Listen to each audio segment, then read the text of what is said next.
मंगल मूर्ति सतगुरु मिलवे टरवा धार। मंगल में मंगल करना बिनवो बारंबार। ज्ञान उदधियरु ज्ञान घन सतगुरु शंकर रूप।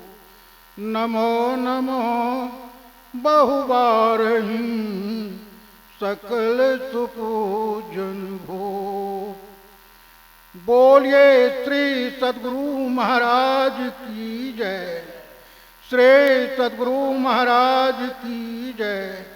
श्री सतगुरु महाराज की जय।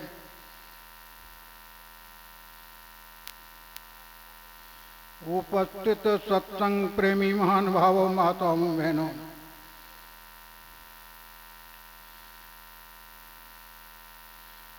यह संत मत के सत्संग में हम लोग सब कोई गुरु महाराज की कृपा से बैठे हैं और पूर्व वक्ता लोग आप लोगों को मनुष्य शरीर के संबंध में कह रहे थे।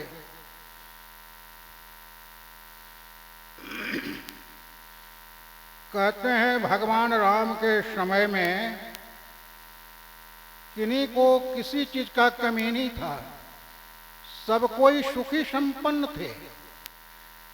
मनुष्य की बात तो अलग है, लेकिन जो जानवर पशु जानवर है वो लोग भी आपस में प्रेम भाव से रहते थे। कहते हैं एक ही घाट पर पानी पीते थे। बाघ, शेर, बकरी, बिल्ली, जितना जो कुछ है वो लोग सब एक ही घाट में पानी पीते थे। कुपा घाट में मैं जिस समय रहता था वहां पर भी बिल्ली, कुत्ता और सूगा तीनों साथ में ही खाता था। हमारे शांति संदेश के संपादक स्वामी अच्युतानंद जी महाराज मेज से अपने थाली में भात वगैरह लेकर के बाहर में बेलगाछ के पास ला करके देते थे, तो सब कोई देखते थे बिल्ली, सूगा और कुत्ता तीनों साथ में खा रहा है। किसी तरह का कोई किसी तरह का कुत्ता भी बिल्ली को कुछ नहीं कहते थे, कुछ नहीं करता था, और बिल्ली भी सूगा को कुछ नहीं करती। इतना प्रेम भाव था। इसलिए वो तीनों समझ रहा था कि मेरा मालिक एक है। सूगा को अगर भूख लग जाता था तो पूज्य संतसेवी जी महाराज के रूम में चला जाता था, वो सेब काट करके उन्होंने खिलाते थे।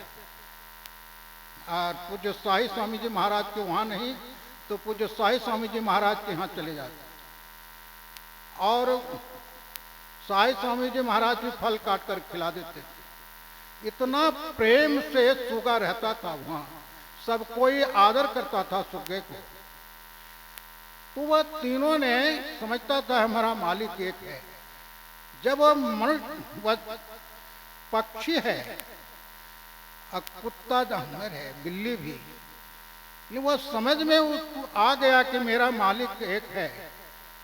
हम लोगों को यह देवता दुर्लभ शरीर प्राप्त है, तो इस शरीर के लिए देवता भी ललायित होते हैं। इसलिए होते हैं कि इसी मनुष्य शरीर से ही हम परम प्रभु को प्राप्त कर सकते हैं। इसलिए देवता लोग भी ललायित रहते हैं, दूसरे शरीर से नहीं होगा। दूसरे शरीर से उस परम प्रभु परमात्मा को प्राप्त नहीं कर सकते हैं। लेकिन आवागमन सम दुख न दूजा, है नहीं जग में कोई, इसके निवारण के लिए प्रभु भक्ति करनी चाहिए। गुरु महाराज के आवागमन के साथ दूसरा दुख संसार में नहीं है। इसी दुख के निवारण के लिए भगवान राम ने सभी प्रजाओं को, गुरु ब्राह्मणों को बुला करके उपदेश किया था। यह शरीर जो मिला है यह मोक्ष का द्वार है। इसी शरीर में ध्यान भजन करके उस परम प्रभु परमात्मा को प्राप्त कर सकते हैं। संसार में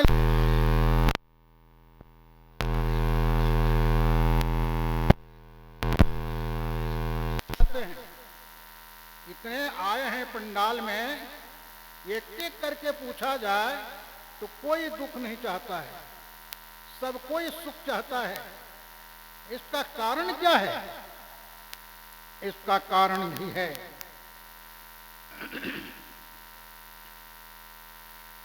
इसका कारण यही है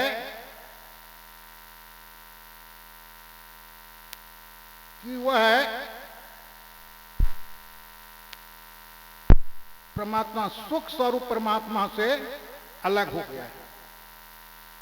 सुख स्वरूप परमात्मा से हम अलग हो गए हैं।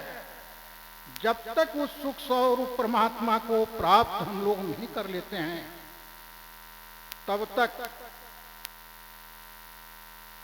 सुख की चाह जगी रहेगी। और उस सुख स्वरूप परमात्मा को प्राप्त कर लेते हैं तो कहते हैं कभी वह सुख चाह जो है वह समाप्त हो जाएगी। क्यों? उस सुख स्वरूप परमात्मा को प्राप्त कर लिए हैं, सुख स्वरूप परमात्मा को प्राप्त कर लिए हैं। और जो है बराबर सुख चाहता है। इसलिए भगवान राम ने सभी गुरु ब्राह्मणों प्रजाओं को बुलाकर उपदेश किया। यह शरीर भगवान राम के मन में हुआ। यह शरीर जो मिला है हमारी प्रजा को, यह शरीर में तो एक न एक दिन छूटेगा ही। यह शरीर छूटने के बाद बहुत लंबी जीवन है, बहुत लंबी शरीर है। लंबी शरीर का मतलब यह स्थूल शरीर है, कारण शरीर है, महाकारण शरीर है, बहुत लंबा शरीर। इसके बाद क्या होगा, इसके लिए भगवान राम चिंतित थे। इसलिए हम मनुष्यों को उपदेश किया था। तो हम लोगों को देवता दुर्लभ शरीर प्राप्त है। ऐसा शरीर पाकर के अगर हम लोग उस परम प्रभु परमात्मा का भजन नहीं करेंगे तो कहते हैं आवागमन सम दुख न दूजा, है नहीं जग में कोई, इसके निवारण के लिए प्रभु भक्ति करनी चाहिए। आवागमन कैसा दूसरा दुख संसार में नहीं है। इसलिए आवागमन सम दुख नहीं होना चाहिए। इसलिए भगवान राम ने कहा यह देवता दुर्लभ शरीर है। ऐसा सुंदर सा शरीर को पाकर के अगर उस परम प्रभु परमात्मा को या परम प्रभु परमात्मा का भजन नहीं किया तो जीवन बेकार है। यह मनुष्य शरीर पाने के लिए आपने कॉल किया था, प्रभु इस नरक कुंड से उद्धार कीजिए, मैं आपका भजन करूंगा। तो मैं अब कहते मेरा समय समाप्त हो चुका है, इसलिए मैं अपने वाणी में इसी शब्द से मैं विराम लेता हूँ। बोलिए श्री सद्गुरु महाराज की जय।